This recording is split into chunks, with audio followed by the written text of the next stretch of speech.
নমস্কার। সিটিএম পদ্ধতিটা অনুশীলন করার এই অধিবেশনে আপনাদের সবাইকে স্বাগতম। এই অনুশীলনের শেষে আপনি সিটিএম পদ্ধতিতে অনুশীলন করতে সক্ষম হবেন। পদ্ধতির জন্য প্রয়োজনীয় সরঞ্জামগুলি হল এক সেট মেকআপ ব্রাশেস, একটা ভ্যারাইটি অফ স্পঞ্জেস। সিটিএম পদ্ধতিতে অনুশীলন করুন। প্রতিটি ত্বকের ধরন আলাদা এবং বিভিন্ন পণ্যের প্রয়োজন হয়। তৈলাক্ত ত্বকের জন্য সিটিএম রুটিন হল ক্লিনজিং। তৈলাক্ত ধরনের ত্বকে অতিরিক্ত সিবাম তৈরি হয়।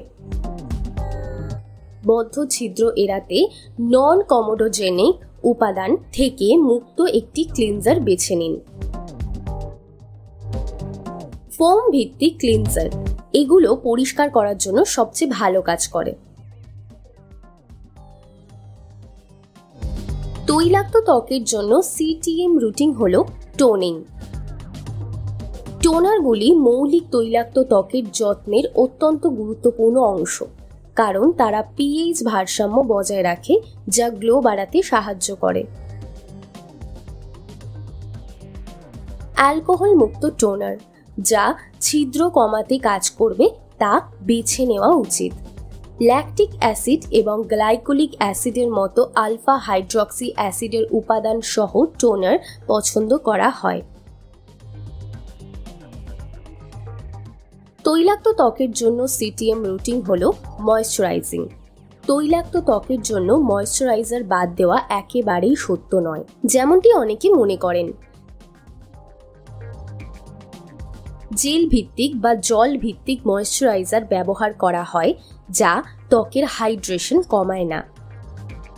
নন কমোডোজেনিক পণ্যগুলি যা স্পোরগুলিকে আটকায় না, তাদের পছন্দ করা হয়।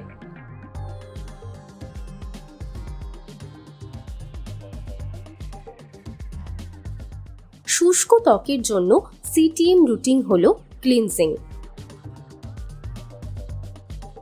শিয়া বাটার বা গ্লিসারিন মিশ্রিত ক্রিম বা লোশন ভিত্তিক ক্লিনজার ব্যবহার করা যেতে পারে। গ্লিসারিন বা অপরিহার্য তেলের মতো হাইড্রেটিং এজেন্ট সহ একটি ক্লিনজার চয়ন করুন। এই আইটেমগুলি অমেধ্য মুছে দেয় এবং ত্বকের পুষ্টিতেও সাহায্য করে।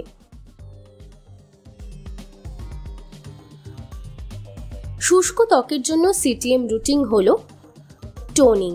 অ্যালকোহল ভিত্তিক টোনারগুলি এড়ানো উচিত, কারণ তারা ত্বককে আরও শুষ্ক করে দেয়।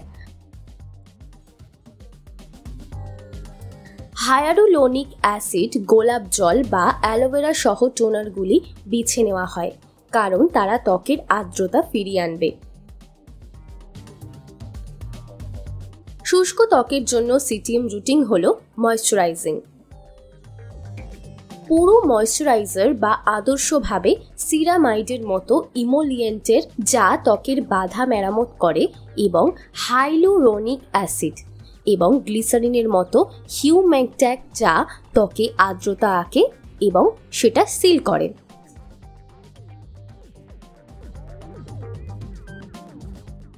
সাধারণ ত্বকের জন্য সিটিএম রুটিন হল ক্লিনজিং। আবহাওয়ার ওপর ভিত্তি করে ত্বকের সাথে মানানসই যে কোনো ক্লিনজার ব্যবহার করা যেতে পারে। শীতকালে হাইড্রেটিং পণ্য এবং গ্রীষ্মে ত্বককে প্রশমিত করে এমন শীতল পণ্য ব্যবহার করা উচিত। স্বাভাবিক ত্বকের জন্য সিটিএম রুটিন হল টোনিং। অ্যালকোহল ভিত্তিক টোনার ছাড়া যে কোনো টোনার একটি তুলো প্যাডে ব্যবহার করা যেতে পারে, যার দ্বারা স্বাস্থ্যকর আভা থাকে এবং পিএইচ ভারসাম্য বজায় থাকে। সাধারণ ত্বকের জন্য সিটিএম রুটিন হল ময়েশ্চারাইজার। ত্বককে ভালোভাবে ময়েশ্চারাইজ করুন এবং মুখ ম্যাসাজ করুন, যাতে এটি রক্ত সঞ্চালনকে উন্নত করে। আবহাওয়ার উপর ভিত্তি করে পণ্য বাছাই করা ব্যক্তির জন্য উপযুক্ত।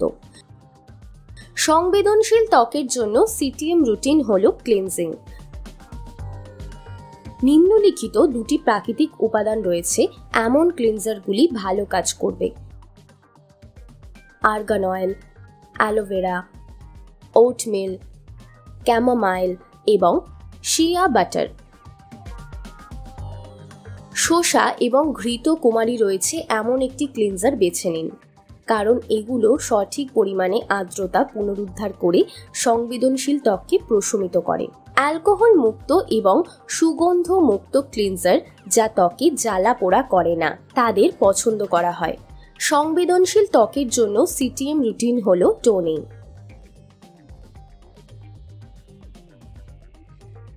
অ্যালোভেরা, গোলাপ জল, হাইলুরোনিক অ্যাসিডের মতো প্রাকৃতিক উপাদানযুক্ত টোনার শুষ্ক সংবেদনশীল ত্বকে সাহায্য করে।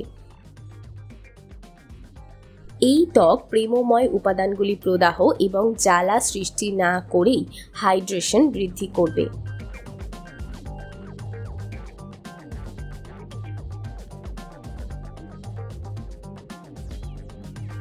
সংবেদনশীল ত্বকের জন্য সিটিএম রুটিন হলো ময়েশ্চারাইজিং। একটা হালকা ময়েশ্চারাইজার যা হাইপো অ্যালার্জেনিক এবং সুগন্ধ মুক্ত এবং প্যারাবেন মুক্ত সেটাকেই ব্যবহার করা হয়। কম্বিনেশন ত্বকের জন্য সিটিএম রুটিন হলো ক্লিনজিং। প্রাকৃতিক তেল দূর না করে অমেধ্য পরিষ্কার করা প্রয়োজন, সুতরাং মাল্টিটাস্কিং মৃদু ক্লিনজার যা ত্বকে রূঢ় হয় না তা পছন্দ করা হয়। সবুজ চা নির্যাস, চন্দন এবং ঘৃত কুমারীর মতো প্রাকৃতিক উপাদান সহ ক্লিনজার আদর্শ। নর্মাল বা কম্বিনেশন স্কিনের জন্য যে কোনো প্রাকৃতিক ক্লিনজার বেছে নিন, কারণ যে কোনো ধরনের ক্লিনজার এই ধরনের ত্বকে দারুণ কাজ করে। কম্বিনেশন ত্বকের জন্য সিটিএম রুটিন হলো টোনিং। টোনারগুলি সংমিশ্রিত ত্বকের লোকদের জন্য অত্যন্ত গুরুত্বপূর্ণ, কারণ তেল শোষণকারী বৈশিষ্ট্যগুলি পাশাপাশি হাইড্রেটিং উপাদান উভয়ই সেই ত্বকে রয়েছে। অ্যান্টিঅক্সিডেন্ট, ভিটামিন সি এবং ই যুক্ত টোনার পছন্দ করা হয়। কম্বিনেশন ত্বকের জন্য সিটিএম রুটিন হলো ময়েশ্চারাইজিং। একটি হালকা ময়েশ্চারাইজার যা চর্বিযুক্ত নয় তবুও সমৃদ্ধ এবং হাইড্রেটিং গ্লো বাড়াতে এবং চকচকে নিয়ন্ত্রণকারী বৈশিষ্ট্যগুলি ব্যবহার করা হয়। জেলের সামঞ্জস্য সহ একটি নতুনভাবে প্রস্তুত করা পছন্দনীয়। আমরা যা শিখলাম তার সংক্ষিপ্তকরণ হলো তৈলাক্ত ত্বকের জন্য ফোম ভিত্তিক ক্লেনজার আলফা লাইপোইক অ্যাসিড এর সঙ্গে পিএইচ এর ভারসাম্য বজায় রাখে এমন টোনার এবং জেল বা জল ভিত্তিক এবং নন কমেডীয় জেনারিক প্রোডাক্টগুলো পছন্দ করা। শুকনো ত্বকের জন্য শিয়া বাটার বা গ্লিসারিন দেওয়া ক্রিম বা লোশন ভিত্তিক ক্লেনজার বেছে নেওয়া। হাইলোরনিক অ্যাসিড, গোলাপ জল বা অ্যালোভেরা যুক্ত টোনার ব্যবহার করা। আর শুকনো ত্বকের জন্য ময়েশ্চারাইজার গুলো এমোলিয়েন্ট এবং হিউমিকেন্টের মিশ্রণ হওয়া উচিত। স্বাভাবিক ত্বকের জন্য আবহাওয়ার উপরে ভিত্তি করে ক্লেনজার বাছাই করা এবং একটা সুতির প্যাড সমেত পিএইচ ব্যালেন্স টোনার ব্যবহার করা। সঞ্চালন উন্নতি করতে ময়েশ্চারাইজার গুলো মুখে ভালোভাবে ম্যাসেজ করা। সংবেদনশীল ত্বকের জন্য প্রাকৃতিক উপাদান সমেত ক্লেনজার পছন্দ করা। টোনারের জন্য হাইড্রেশন বুস্টিং টোনার ব্যবহার করা। সুগন্ধি এবং প্যারাবেন মুক্ত হাইপো অ্যালার্জেনিক ময়েশ্চার ব্যবহার করা। কম্বিনেশন ত্বকের জন্য প্রাকৃতিক উপাদান দিয়ে মাল্টিটাস্কিং হালকা ক্লেনজার পছন্দ করা। তেল শোষণ করার ক্ষমতা আছে এমন কম্বিনেশন টোনার ত্বকের জন্য বেছে নেওয়া। একটা তাজা জেল ভিত্তিক ময়েশ্চারাইজার বেছে নেওয়া যা ফ্যাট যুক্ত নয় কিন্তু হাইড্রেটিং। এই ক্লাসে শেখা ধারণাগুলো আগামী সেশনে আপনার বোঝার ভিত্তি হিসেবে কাজ করবে। এই দিয়েই আমরা সেশনটা শেষ করব। নমস্কার।